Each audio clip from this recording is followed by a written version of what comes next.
Margaret Kuhlman of Soul Astrology.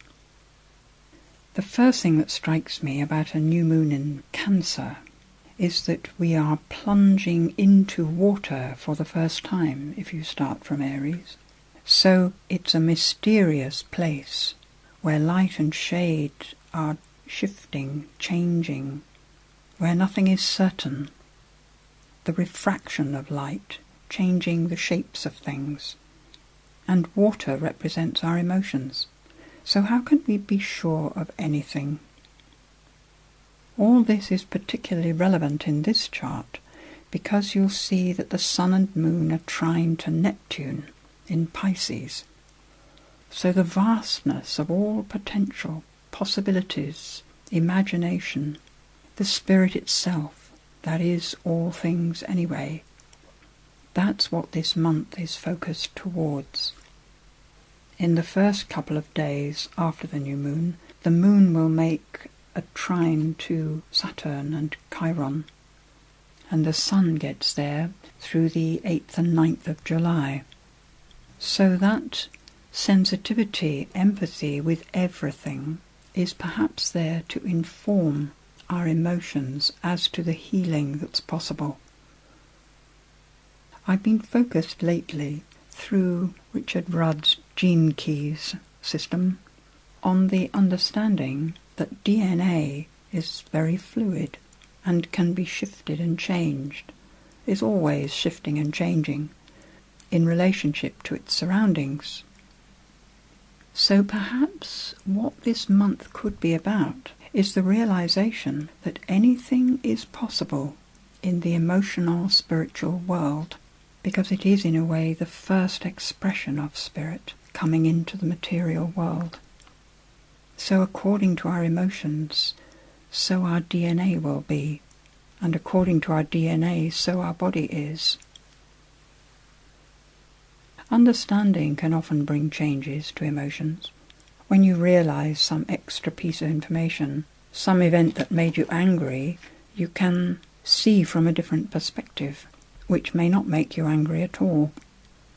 But generally, rather than using our understanding, which is also a bit fluid and very changeable, the emotions are most effectively shifted through our attitudes. A change in attitude can send a ripple of lightening to an entire dark area of our experience. And the attitude that is the most, I should never try to be definitive, effective, is perhaps compassion, because compassion includes the empathy with what one focuses on, and complete acceptance, allowing and love, the most perfect healing tool in a way. So this shift from connecting to Neptune and then connecting to Saturn and Chiron seems to be about this piece of understanding. And maybe this month is about shifting our attitudes to being more expansive, more open, instead of focusing on the problems and the difficulties, which is a very contracting thing to do, and fixes the DNA, maybe.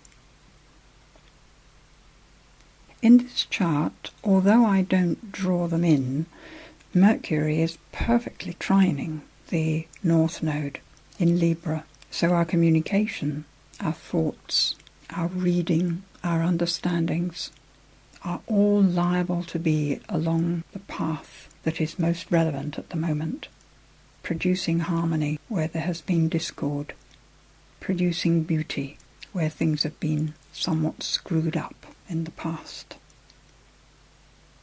Mercury will be around the end of Libra until just after the full moon on the 12th of July.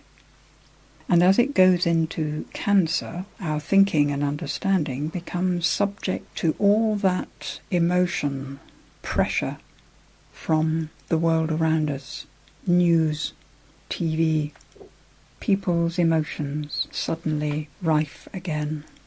And possibly the focus on whatever family people feel they're in, which is often a religious group or a nation or a race.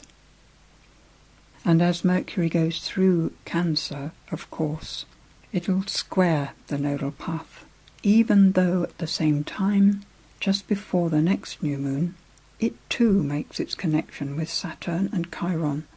So healing is still on the cards.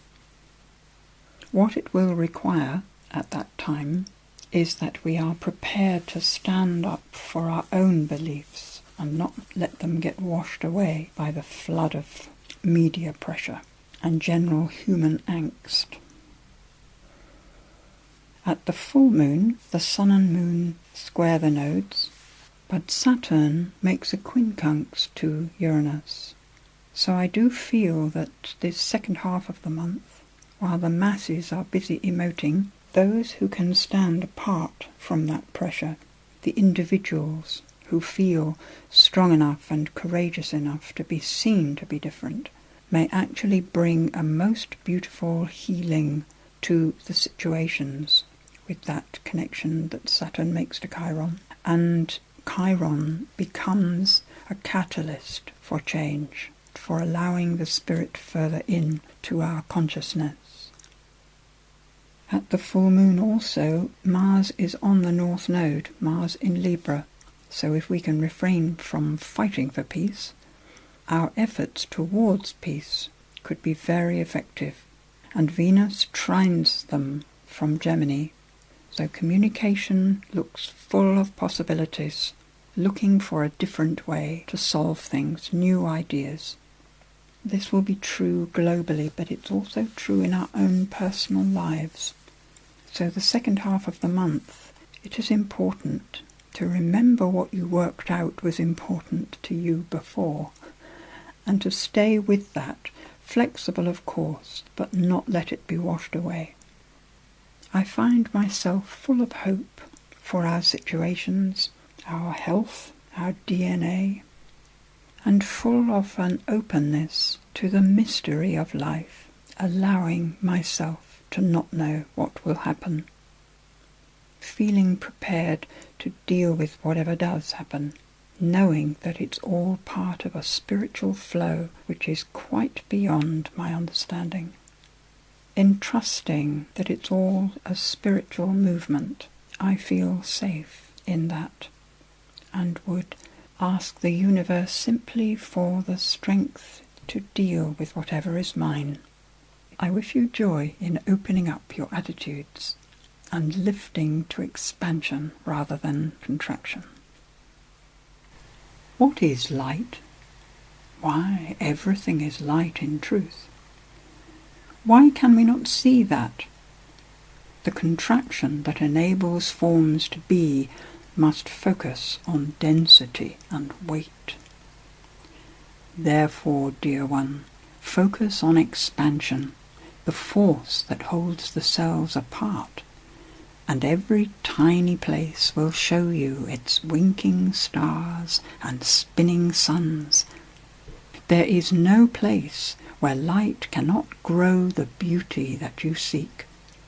So relax your mind and brain cells, and light will guide your thinking as well as your life.